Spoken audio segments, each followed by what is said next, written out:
देखो हमने previous class में जो विमेन हैं उनकी इम्पोर्टेंस क्या थी रेवोल्यूशन में, है ना, वो पढ़ ली थी।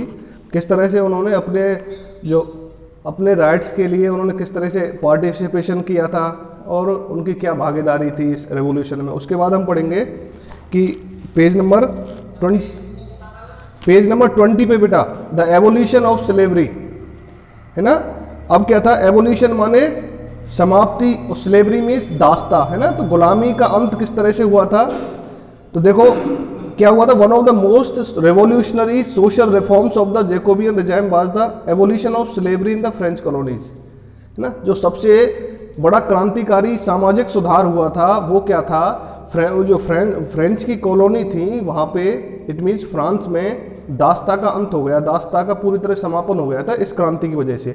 ये सबसे बड़ा सामाजिक सुधार हुआ था वहाँ पे, है ना। The colonies in the Caribbean, Martinique और Guadeloupe and Saint Domingo were important supplies of commodities such as tobacco, indigo, sugar and coffee, है ना। तो कुछ स्पेशल कॉलोनीज थी जो कि तम्बाकू, नील और शुगर और कॉफ़ी के लिए फेमस थी। ये जो खाद्यान्न है ये इस चीज़ की सप्लाई के लिए, आपूर्ति के लिए फेमस कुछ कॉलोनीज थी।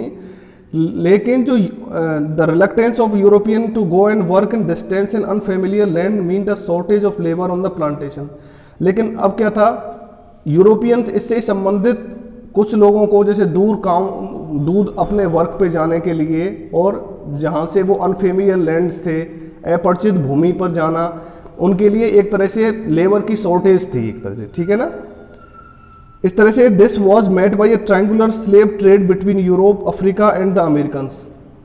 अब क्या था कि जो इस तरह से क्या था, एक ट्रायंगुलर वो बन गई थी, चेन बन गई थी, स्लेव ट्रेड एक तरह से, मतलब त्रिकोणीय कह सकते हैं ना, गुलामों का व्यापार का एक तरह से ट्रायंगल बन गया था।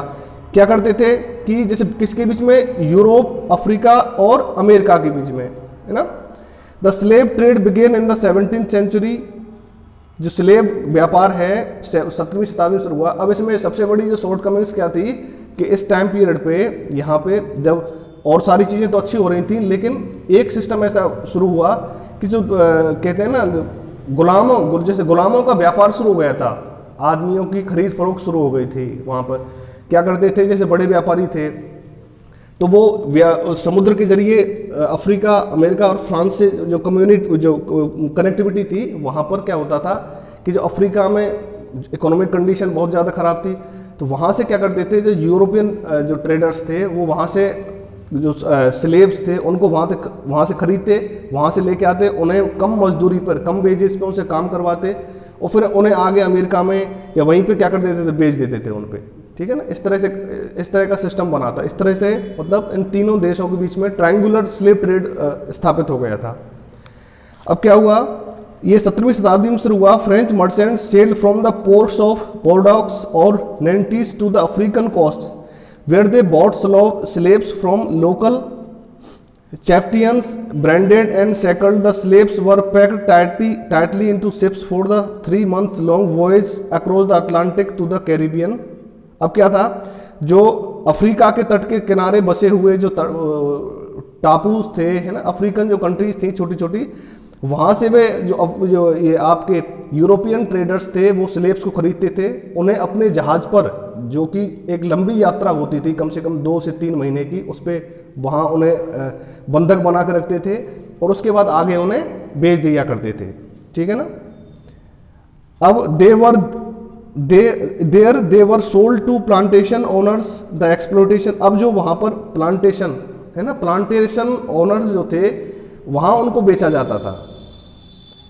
The exploitation of slave labour made it possible to meet the growing demand in European market for sugar, coffee and Indigo.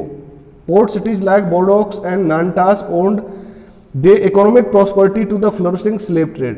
अब क्या हुआ, धीरे धीरे से इस चीज़ ने वहाँ पर यूरोप जो मार्केट था, ठीक है, जिस तरह से जो स्लेवों का एक्सप्लोइटेशन हो रहा था, गुलामों का शोषण जो हो रहा था, इस चीज़ ने वहाँ की लेबर को, मजदूरी को और संभव बना दिया। किस चीज़ के लिए, यूरोपियन मार्केट में शुगर की, नील, कॉफ़ी की और नील की जो डिमांड थी वो बढ़ रही थी धीरे धीरे।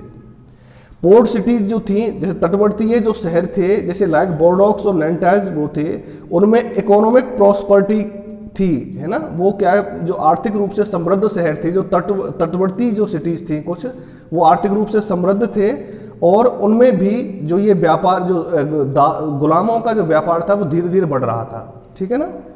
अब throughout the 18th century there was little criticism of slavery in France. अब क्या हुआ, लेकिन कुछ जो उस टाइम में कुछ लोग अच्छे लोग थे, जो रेवोल्यूशनरी लोग थे, उन्होंने इस चीज़ को नोटिस किया कि जो ये कहते हैं ह्यूमन्स ट्रैफिकिंग हो रही है, एक तरह से जो दास्ता गुलामों का ट्रेड और व्यापार हो रहा है, उनकी खरीद फरोख्त हो रही है, ये तो क्या है, एक तरह से मानवता के खिलाफ है ना। तो उन्होंने इस चीज़ का विरोध किया। उस चारों तरफ फिर क्या हुआ, लगभग 18th सेंचुरी में इसकी आलोचना स्टार्ट हो गई थी इसकी, है ना।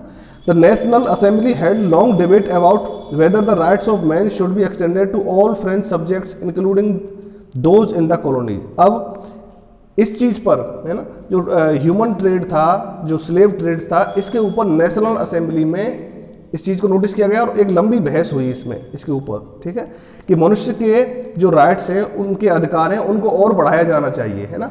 मतलब उनको कहते हैं ना, ह्यूमंस को और राइट्स उनको प्रोवाइड करने चाहिए, जिस तरह से उनके साथ इस तरह का अमानवीय कार्य ना हो सके, है ना। ये जो ह्यूमन ट्रेड है, जो स्लेव ट्रेड है, उसे ख़त्म करने के लिए नेशनल असेंबली में इस तरह की बहस स्टार्ट हुई। But it did not pass any laws. लेकिन वहाँ नेशनल असेंबली में इस तरह का कोई भी लॉ पास नहीं किया गया था, केवल बहस हुई, है ना। और बहस के बाद वो फाइनल कंक्लूजन पर नहीं पहुँचे और उन्होंने कोई लॉ पास नहीं किया इसके regarding. Fearing opposition from businessmen whose income depend on the slave trade. अब वो किससे भयभीत थे, देखो हर जगह क्या होता है